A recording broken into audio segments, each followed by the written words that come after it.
भीष्म प्रतिज्ञा, जब एक वचन ने पूरे युग को बांध दिया। हस्तिनापुर आज शांत नहीं है। राजमहल के गलियारों में फुसफुसाहट है। राजा के हृदय में उथल पुथल है, क्योंकि राजा शांतनु पहली बार अपने ही राज्य में असहाय खड़े हैं। राजा शांतनु और सत्यवती। राजा शांतनु एक स्त्री से प्रेम कर बैठे हैं।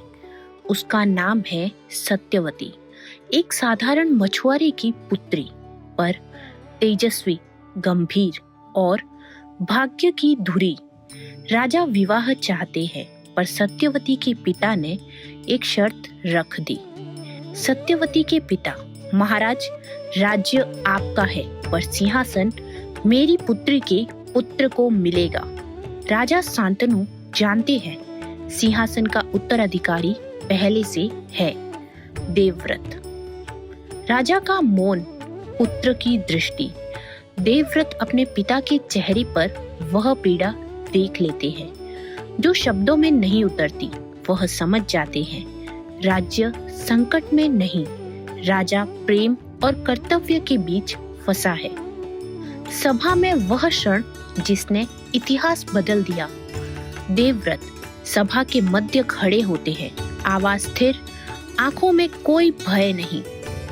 मैं देवव्रत आज यह प्रतिज्ञा करता हूँ कि जीवन भर ब्रह्मचारी रहूंगा। मैं न विवाह करूंगा, न सिंहासन का अधिकारी बनूंगा। सत्यवती के पुत्र हस्तिनापुर के राजा होंगे। सभा कांप उठती है। देवताओं तक यह वचन पहुंचता है। आकाश से पुष्प वर्षा होती है और तभी देवव्रत कहलाते हैं भीष्म। भीष्म भयानक प्रतिज्ञा करने वाला। यह त्याग सिर्फ प्रेम के लिए नहीं था, यह त्याग था राज्य की स्थिरता के लिए। लेकिन यहीं से महाभारत की नींव और गहरी हो जाती है। भीष्म ने सिंहासन छोड़ दिया, लेकिन क्या उन्होंने जिम्मेदारी भी छोड़ दी? नहीं, उन्होंने जीवन भर हस्तिनापुर की रक्षा की। पर एक दिन यही प्रतिज्ञा उन्हें चुप रहने पर मजबूर करेगी, जब अधर्म खुलेआम खड़ा होगा।